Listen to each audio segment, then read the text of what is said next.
You're watching a Satluj TV news special. I'm Angus Scott in London.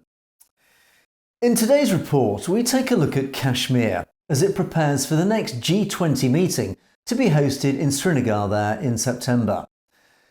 As India prepares to host a meeting of tourism officials from the Group of 20 in the disputed region of Kashmir, authorities have deployed elite commandos and stepped up security in the region's largest city. The meeting will be the first significant international event in Kashmir since New Delhi stripped the Muslim-majority region of semi-autonomy in 2019. Since the 2019 changes, the city, known for rolling Himalayan foothills and exquisitely decorated houseboats, is a major domestic tourist destination. Kashmir has also drawn millions of visitors who enjoy their vacations surrounded by ubiquitous security checkpoints, armoured vehicles and patrolling soldiers. For the G20 meeting, the city has spruced up its commercial centre and roads leading to the convention centre on Dal Lake, while police have increased security even further, placing a massive security cordon around the site.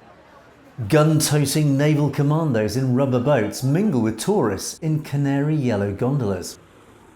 But the Indian government is clearly maintaining its policy of trying to project normalcy in this tourist region.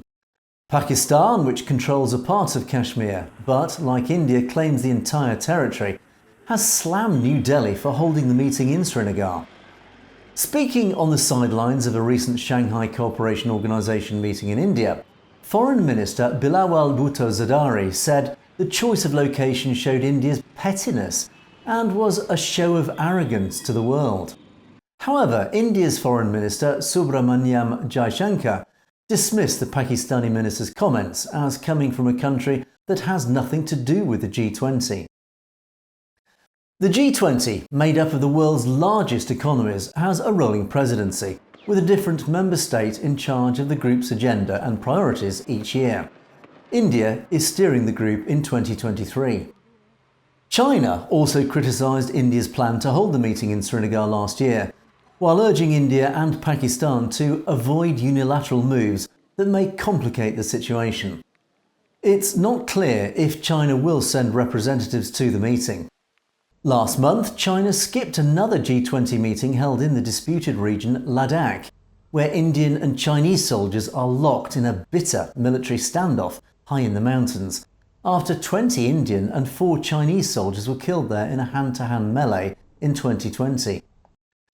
Fernand de Varenne, a human rights spokesman on minority issues at the UN, said the meeting would support a facade of normalcy while massive human rights violations continue in the region.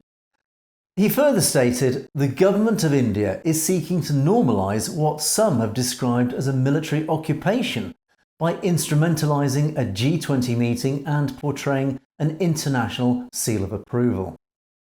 Intrusive security measures have been a fact of life in Indian-controlled Kashmir since 1989, when a violent separatist insurgency erupted and Indian forces replied with a brutal crackdown. While the armed rebellion was largely suppressed, the region remains one of the world's most heavily militarised territories, with hundreds of thousands of Indian troops deployed. For decades, a typical Kashmiri's day has included frisking and questioning by police and soldiers, house raids and random searches of cars. But after New Delhi took the region under its direct control, authorities have seized scores of homes and arrested hundreds under stringent anti-terror laws. Sheikh Mohammad को fire किया। जब मैं उधर पहुंचा, CRP वाले उनको खुद ले सीआरपी वालों ने उसको खुद ले लिया और अपनी गाड़ी में भरा और भाग गया। हमने कोशिश की वापस दीजिए, वापस इन्होंने हम पर भी फायर करना शुरू किया। फिर हम पुलवामा पहुंचे और पुलवामा में मैंने देखा अपना बच्चे की लाश। The government says such actions are necessary to stop what it calls a terror ecosystem. Mehbooba Mufti, the region's former top elected official, said the police had detained hundreds of Kashmiris ahead of the meeting. In a party newsletter, she alleged that there has been an unprecedented surge in arrests, raids, surveillance and persecution of our people ahead of the event. Police, meanwhile, responded that there was a need to enhance the security measures at vulnerable locations to avoid any chance of terrorist attack during the G20 meeting. Kashmir has remained on edge since the 2019 changes, as authorities put in place new laws that critics and many Kashmiris fear could transform the region's demographics. In New Delhi's effort to shape what it calls Naya Kashmir, or a new Kashmir, the territory's people and its press have been largely silenced. Although violence has ebbed in the last few years, fighting between government forces and rebels opposed to Indian rule still erupts periodically. At least 10 Indian soldiers, including 5 members of Army Special Forces, were killed recently in 2 militant attacks in Jammu region. You've been watching a Satluj TV News special, and you can find more stories in detail on our channel Satnet News. So it's worth clicking on that subscribe button to make sure you get to see stories as they're broadcast. And don't forget, if you have any comments or opinions on any of our news stories, you can comment below or indeed drop us a direct message at message@satlujtv.com, and we'd love to hear from you. In the meantime, thanks for watching. For Satluj TV News, I'm Angus Scott in London.